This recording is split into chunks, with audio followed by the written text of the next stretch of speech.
A Hustler's Guide to Saving by Foreword. To achieve anything worthwhile in this world, you need to have dedication and persistence. You need to be willing to make sacrifices in order to achieve your goals. Know that anything worth anything in this world is due to those sacrifices. Chapter 1. Mindset. Before we dive into the strategies, we have to talk about mindset. Are you willing to make the sacrifices needed to reach your savings goals, or are you a weak-minded person? This is something you have to figure out for yourself. I can't teach you to be an adult. I can lead you to water, but I can't make you drink. I can teach you to fish, but I can't force you to fish. Everything in your life depends on your actions, reactions, and decisions. So make the decision to make the sacrifices needed to reach your goals. The question comes down to your willpower. Are you able to put money away and not touch it unless it's an emergency? What's an emergency? Something that must be paid right away that can affect your credit or health. Only you can determine what an emergency is. Make sure to know the difference between emergencies and desires. Are you willing to sacrifice and be dedicated to do what is required? To reach your goals? Can you go without all the BS you really don't need? Can you repeat a process daily so that it becomes a habit? If you can't, this guide is not for you. Stop the video and share it with someone that will. Then wait and watch them use these strategies to reach their goals while you stay the same. This guide is not going to sugarcoat anything. You either change or stay the same. I can't increase your income, nor can I change your expense habits. These things you have to figure out on your own. You are grown, aren't you? So stop spending money on senseless shit and save it instead. Now, these strategies are simple. Some are better suited for cash but can be modified for electronic transactions. Don't follow them word by word. Use what works for you. Be comfortable. The main goal is to build habits. Once the habits are formed, you can gradually increase with what you can. Chapter 2. Cash Saving Strategy. This strategy is simple but effective. It has helped me save a lot of money from my side hustle. Here's how it works. At the end of the day, when you close out your drawer, separate the bills into 3 piles. 100s and 50s in one pile, 20s in another pile, and the 10, 5, and 1 bills in another pile. These 3 piles go into different accounts. The 100s and 50s go into savings. The 20s are used to pay for the business expenses, rent, repairs, restock, etc.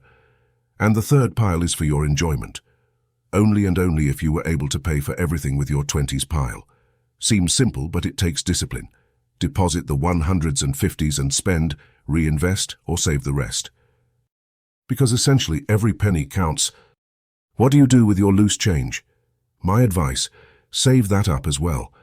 Like you should do with the 10, 5, and $1 bills, accumulate the coins as they come in from clients or your cash purchases. Don't do what you usually do when the coins start to pile up. Don't go buy a Grande coffee or whatever crap you drink. Instead, have a designated place for this change. Make it a ritual to put your coins in this location every day. Remember, repetition is the only way to build a habit. Keep doing this, and after a year you could have an extra $100 or more. It might not seem like much, and it isn't. It's more about getting those small wins and building habits. Theses compound to build wealth. For those who only use digital forms of payment, credit cards, Apple Pay, etc., there are apps like Acorn, Robinhood, and some bank apps providing a feature allowing you to round up your change from every transaction and put it into either a savings or investing account automatically. Chapter 3. Can your side hustle cover your everyday bills? Can you pay most of your bills with the profits of your side hustle? The answer to these questions will help you determine how much you need to grow, what your goals should be. In order to increase revenue to pay for your expenses, save those checks. But don't be tempted to dip into any of your money piles, no matter how much you want that new thing. Giving in is how you stay broke and miserable. Be meticulous. Increase your contribution to your job's 401k, IRA, or other investments. Doing this will be preparing for retirement and for financial freedom. That is what you want, right? Then stop making excuses and start taking action. Chapter 4. Automate. One of the best methods by far to save and invest is to automate them. Set your bank account to deposit money to your savings and/or retirement fund on the day you get paid or a day before. That way, when you wake up in the morning and check your phone, The money for savings has already been taken out. It forces you to work with whatever money you have left. You won't even notice it. Automate your bills as well, and align them with a payday or pay period from your side hustle if possible. This will allow your account to always have money in it when the bills come, saving you from having to pay late fees. This should not be the case, though, if you are saving properly. So how much should you put away? I say whatever you can afford, but the rule of thumb is 10 to 20% of your paycheck, but I was able to save nearly 60% of my yearly salary. On a $50K a year salary, after taxes, I was able to put away $30K, so how did I do it? To give you a clear understanding of my situation, here is a breakdown of how I did it. I earn $50K after taxes a year and have $2,000 in monthly bills. 2K times 12 months equals $24K a year, 50K income. 24K in bills equals $26K of potential savings. If you do the calculation, that leaves you with $26K in savings. Budgeting and not buy any bullshit will help you. Your hustle is important and should provide that extra income to build a better financial future. Regardless of different income situations and strategies, you should always automate your saving. Did you know putting $135 a week into a Roth IRA account will allow you to make the maximum yearly contribution of $7,000? Doing this and purchasing something like a Vanguard ETF following the S&P 500. Those $7,000 a year invest for 25 years can potentially become more than $450,000. Refusing to investing the $7K will net you a mislay $175K after 25 years. I would say you are an idiot, the dumbest of dumbest, if you do not start doing this for yourself or your kids. Don't forget to automate this process as well. Chapter 5, Tips and Tricks on Impulsive Buying. Stop being an impulsive buyer. It's a waste of money and time. Let's say you are at the mall and you see something you really want. Instead of buying it right there on the spot because you can and it makes you feel good, tell yourself you will come back for it next week or on your next payday.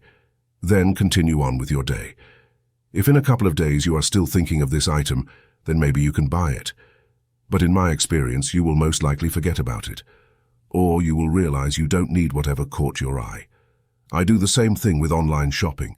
The only difference is I fill my cart up with all the junk I think I want, and then come back to it days later. For example, if you're ordering stuff on Amazon, fill that cart up with the stuff. Come back to it 2 or 3 days later. I'm sure there is nothing you really need overnighted. Look over your cart and remove any item you don't deem necessary for survival and save it for later. Try this.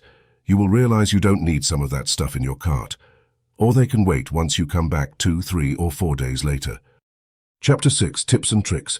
Buy in cash. When making larger purchases, buy in cash. The only reason I say this is because it allows you to negotiate. When people see the cash, they are willing to drop the price. They know the money is guaranteed. In contrast with loans or credit cards, you will pay a premium plus interest. Learn to negotiate before going out with a wad of cash. I suggest you read Never Split the Difference by Christopher Voss and Tal Raz. It will teach you negotiation skills from an FBI hostage negotiator. Also, when going to make a large cash purchase, with the money that took you so long to pile up, you step back and think twice. Is this item really worth going back to square one? Is it? Conclusion. Save, earn, and learn. You have reached the end of this guide. Congratulations. You have learned some simple but effective strategies to save money. You have also learned how to achieve your financial goals. You have also learned some tips and tricks. You can use them to avoid impulsive buying. You can also use them to negotiate better deals. You can also automate your savings and investments. But none of this will matter if you don't take action. You have to be willing to make the sacrifices, be dedicated, and repeat the process until it becomes a habit. You have to change your mindset and stop spending money on senseless shit and save it instead. You have to use your side hustle to boost your savings rate and cover your expenses. You have to invest your money wisely and take advantage of compound interest. You have to do all of this if you want to prepare for retirement and achieve financial freedom. That's what you want, right? Then stop making excuses and start taking action. The choice is yours. Make it count.